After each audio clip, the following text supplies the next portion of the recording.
I'm sure you've seen either in personal relationships or in your own experiences or on TV that you've seen maybe a soap opera where there's a couple that's doing really well.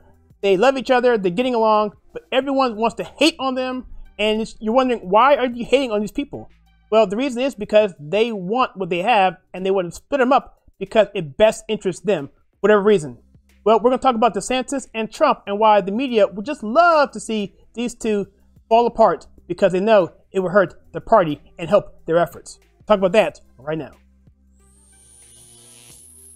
My name is Kyle and welcome to the channel. In this video, we're going to talk to you about the media and their attempts to try and split up Desantis and Trump and why it's not working.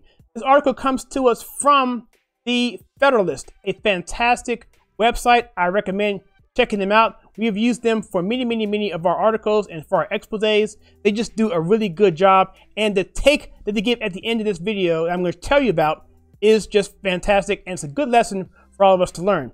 So let's jump right in here. You see a picture of Trump and Desantis and they're chilling.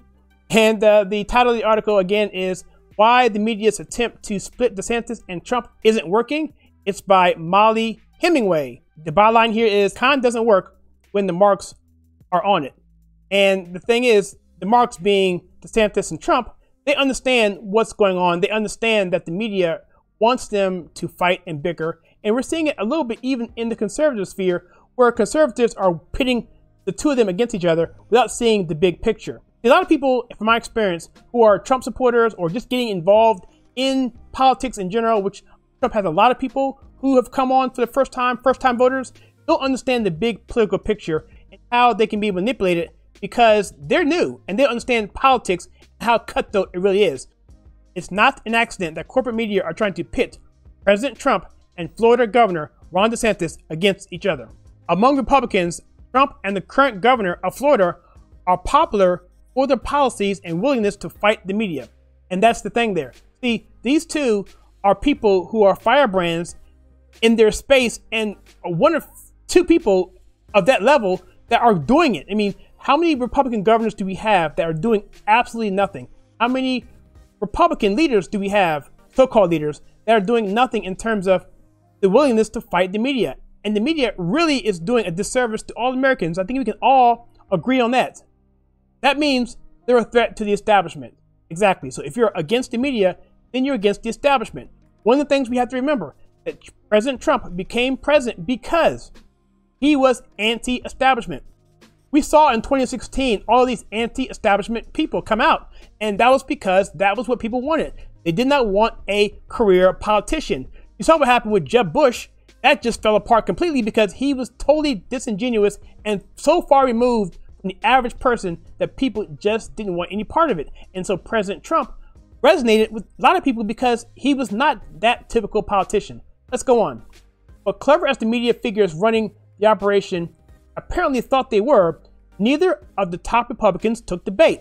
So Trump and DeSantis, neither one of them are falling for this, understanding that it only serves their political opponents' interest to have them squabbling. Trump and DeSantis know, they both live in the same state.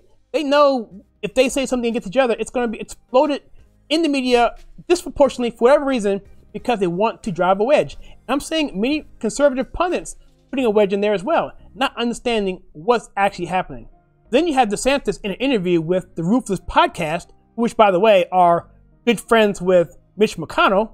More on that later. It says here, they asked him this question. They said, one thing we have to bring up in terms of national politics, currently you're leading pretty much every poll for the Republican nomination for president. I'm just very interested in hearing your thoughts on this. And this is what the podcast asked DeSantis. And of course, this isn't true. This is wildly untrue. That Trump has been dominating the polls across the board for Republican nominees. But if you frame the question in terms of if Trump isn't running, then obviously DeSantis does a lot better. And that's what they're saying here. And so DeSantis responds back to this saying this. He responds back to this podcaster who's obviously trying to drive a wedge between him and Trump. DeSantis says this. He says, trying to drive a wedge between you and one of your constituents here in Florida, President Trump, is there any sort of animosity? What's the relationship like? Every article they're trying to push these days is trying to cause trouble. I want to know what that dynamic is like. It says right here, DeSantis was firm. He said, this is what the media does, and you cannot fall for the bait. You know what they're trying to do, so don't take it. So he called them out immediately. Look, dude, chill out. This is not something that I'm going to talk to you about. This is not something that I'm even going to entertain, because you're doing it as a service for yourselves and your socialist cronies, the media and the DNC. And he says here, DeSantis, we need everyone on board, not just Republicans, but independents, he said. We have a chance to broaden our coalition. One thing I've said back in 2015, 2016, that President Trump, the way he was able to bring the big tent to the Republican Party is nothing short of a fascinating lesson or study in politics. Because for many, many decades, Democrats would say, we're the big tent party. What does that mean? What the big tent party simply means is, it means that you have different demographics, different coalitions, you know, women, men, blacks, Hispanics, elderly, disabled, all these sorts of things. No matter where you are in terms of your social life, in terms of your culture, in terms of your status, sex, all of that sort of thing, you can still come together under one umbrella, which they call a big tent. One thing Trump was able to do was he was able to take advantage of the fact that the Democrats were alienating many of their core constituents and pushing them to the independence category. And then Trump speaking common language and common sense and being bold and targeting the media, which everyone typically doesn't like, it emboldened himself to them, and he did extremely well and is still doing extremely well in those categories. The Democrats to this day still have not recaptured those people that they've lost in 2016 and 2020, and now they are panicking. And then we have this blog by Oliver Pundit. It's one of Hot Air media groups, Never Trumper bloggers. He basically put together some sort of hit piece or fan fiction of the feud between DeSantis and Trump. And it was interesting. The New York Times commented on it, talking about how this is such an awesome thing and you should check it out. So instead of commenting directly on this, Trump's team did this. They said that they let it be known that they assumed the entire media operation to drive a wedge between the two men, DeSantis and Trump, were planted by Mitch McConnell, who is extremely close to the ruthless podcasters, the one that interviewed DeSantis. And even Senator Lindsey Graham got into the action on this because he commented on McConnell, which is, by the way, he is the majority leader of the Republican Party. He said that McConnell needs to make up with Trump. If you don't know this already, McConnell and Trump have been sparring at each other for many weeks now, for good reason, because McConnell is pretty much acting like a rhino, or in fact, he is a rhino. So Lindsey Graham says this. He says, if you want to be a Republican leader in the House or the Senate, you have to have a working relationship with Donald Trump. He said on Fox News, actually, he's the most consequential Republican since Ronald Reagan. It's his nomination if he wants. And I think he'll get reelected in 2024. I like Senator McConnell. He worked well with President Trump to get a bunch of judges, including 3 Supreme Court justices on the bench, which we can talk about later. They got tax cuts passed, working together. Now, I will say this. McConnell, I'm on the record to say this. He did a fantastic job working with the rules and making sure they stayed to vote as long as possible to get as many of those Obama supposedly appointees put on the bench across the country, and it's made a big difference. But to me, McConnell is only self-serving, so I'd like to see him either not be there at all, retire, or get in line and do what Lindsey Graham's saying here. He says, but there's a question, Lindsey Graham says, can Senator McConnell effectively work with the leader of the Republican Party, Donald Trump? Personally, I don't think so. He goes on to say, I'm not going to vote for anybody that can't have a working relationship with President Trump.